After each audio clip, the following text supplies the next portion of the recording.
ఒప్పుకుంటాను. కుటుంబం ఎన్ని తంటాలు పడినా ఓర్చుకొని ముందుకు సాగుతున్నాను. కానీ ఆ కష్టాలకి నష్టాలకి కారణం ఈ అభినే అని తెలిసినా ఇంకా ఎందుకు వెనకేసుకొస్తున్నారో నాకు అర్థం కావడం లేదు. వేదా, ఇప్పుడు జరిగినవన్నీ తలుచుకుంటూ బాధపడి నీ ఆరోగ్యం పాడు చేసుకోకు. కాసేపు నువ్వు ప్రశాంతంగా ఉండు.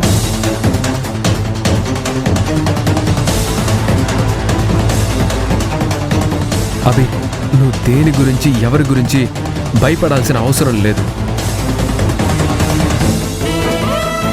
నీ మనసు నాకు తెలుసు, నీ తెగింపు నాకు తెలుసు. ఎలాంటి సమస్యలు వచ్చినా ధైర్యంగా ఎదుర్కొంటూనే ఉన్నాం. ఇప్పుడు 10 మంది మంచి కోరి ఈ క్లినిక్ స్టార్ట్ చేశాం. నీకు సపోర్ట్గా నేనుంటా. నువ్వు ఎవరికి భయపడాల్సిన అవసరం లేదభి.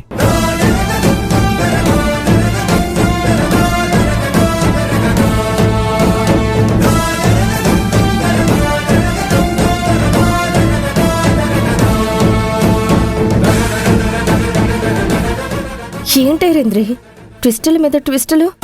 రాహుల్ ఏంటి అభికి ఇంత సపోర్ట్ చేయడం ఏంటి? నాకు మతి పోతుంది. నాకు ఆల్రెడీ మతి పోయింది వదిన. రాహుల్ బాబు నాపై ఇంత అభిమానం పెట్టుకొని పైకి మాత్రం కోపం నటిస్తున్నారన్నమాట.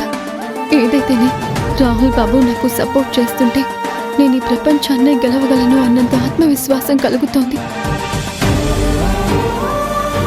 ఎవరి కోసం ఎందుకోసం నువ్వు నీ మంచి పనులు ఆపద్దవి. నీ ధైర్యం అవతలి వాళ్ళ అధైర్యాన్ని తరిమి కొట్టేలా ఉండాలి.